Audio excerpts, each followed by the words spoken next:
Honourable Speaker, I want to thank the Honourable Member for asking this question. This is a very important question, Honourable Speaker, because often there seems to be some misunderstanding and amongst the public as well. So I do hope that this message will go out to the public.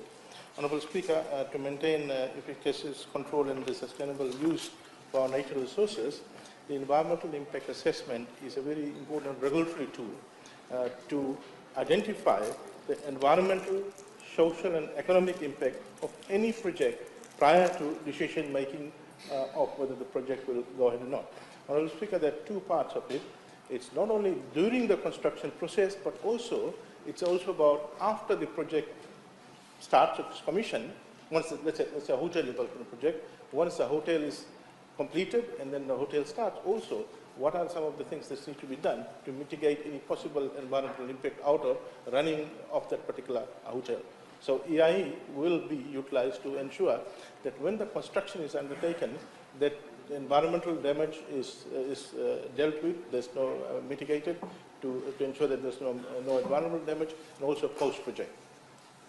So, as I alluded to, it aims to predict the environmental impacts and the potential degradation at an early stage and find ways to reduce and mitigate the adverse impacts of the particular project on the environment.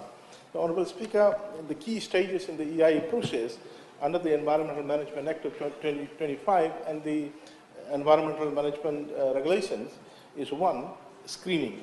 So any developer who would want to undertake a project should write to the Department of Environment. There's a form, screening EIA screening application form. Our officers will go down and undertake a screening of whether EIA is required or not. So once that is done, if the EIA is required, then the next step is to our officers to go down and do a scoping and determine a terms of reference that will be given to the developer to engage a EIA consultant on our list, on the Ministry of Environment's list.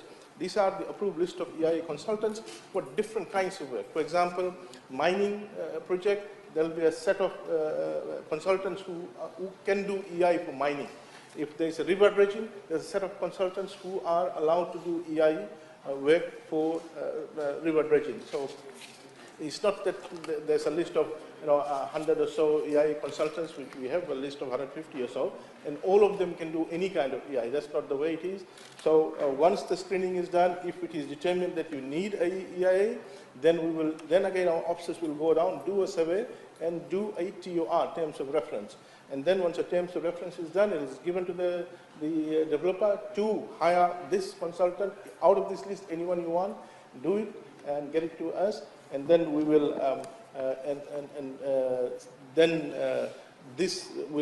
we will then develop, use the recommendations from the EIA, we will do a environmental management plan for that particular project before it's given the go-ahead. Honourable Speaker, before I go further, I want to bring to your attention an issue that was raised by the Honourable Gerengere Tambua last year. The Honourable Gerengere Tambua, during the last sitting of the House, referring to two different projects having the same TOR, Speaker said, I personally went to Honourable Gerengere Tambua and asked her, give me the evidence. Show me so that I can find out if there's a problem, if we have incompetent staff, or if we made a mistake. I want to find out.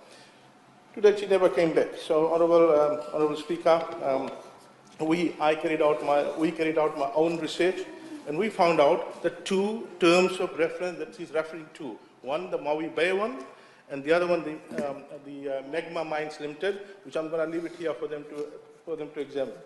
Honourable Member, the Honourable Member made no effort to check the accuracy with the department and us for the facts, for the TOR evidence that I'm providing to this House.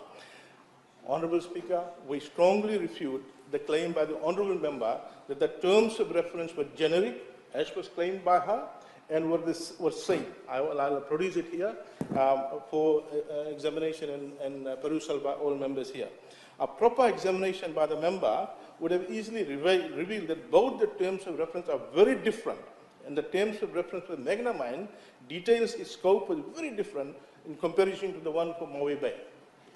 The mention of the jetty operation and access in the terms of reference for Magna Mine is fully justified. In other words, she said she had a problem.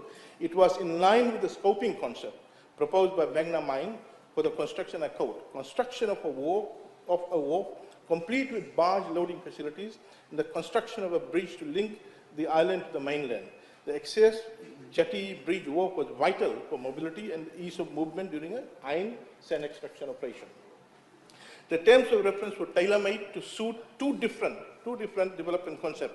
One is a jetty construction at Maui Bay, and the other is a dredging and extraction of heavy minerals and mining at the mouth of the Singatoka River. Speaker say, back to the process. Once the EIA report is submitted to us by the consultant, the Department of Environment makes complete report available at appropriate locations for viewing by public. So, Honourable Speaker, once the consultant by that particular company gives us the EIA report, then we at a particular locations, we make it available to the public and we advertise in the paper saying the EIA report is now available for public viewing. The department may give notice in publication. We do that by radio. We normally do it by print media. And the Speaker said the general public is given 28 days notice to view the EIA report and submit their comments in writing to the Department of Environment. And we take this particular aspect of the entire EIA process very seriously. It's not a task that we have to fulfill. Absolutely not, as some members have said in this House previously. It is not a task. We take it very seriously. We take members' contribution, landowners' contributions, and concerns very seriously. I myself personally went down in Nabua. On the left is going up where there's a quarry. And there was an issue raised by the villagers there about what's happening quarry upstream. And I went down. Immediately we ceased operations of the quarry and said, these are the things that we need to do if we want the operations to start. Of course, the guy went all around making calls, etc. But we said, no. I personally went down and met the villagers. But this is how seriously we take when there are issues raised by either during the EIA process, the consultation process, or even after, when there is a project ongoing and we see there's a breach to the environmental management plan that was approved and given to the developer saying, this is how you will manage the environment as you continue the project. And when we find a breach, we will immediately stop the development project, Honourable Speaker. The Speaker said, after considering all the review comments and submissions made during the review period, the decision on the EIA report is made within 35 days from the submission of the EIA report. The department in its decision may not approve the project proposal, recommend any additional study on the proposal, or approve the proposal with conditions. So, Honourable Speaker, this is the process that we follow, and I want to, Honourable Speaker, I want to let this House know that in 2018, an unprecedented 51 prohibition notices were issued for breaches under the Environmental Management Act 2005 and its subsidiary legislations. 40 of these, Honourable Speaker, were issued for violations related to EIA. In 2018, with the assistance of the DPP's office, the department successfully prosecuted a company for undertaking development without an EIA.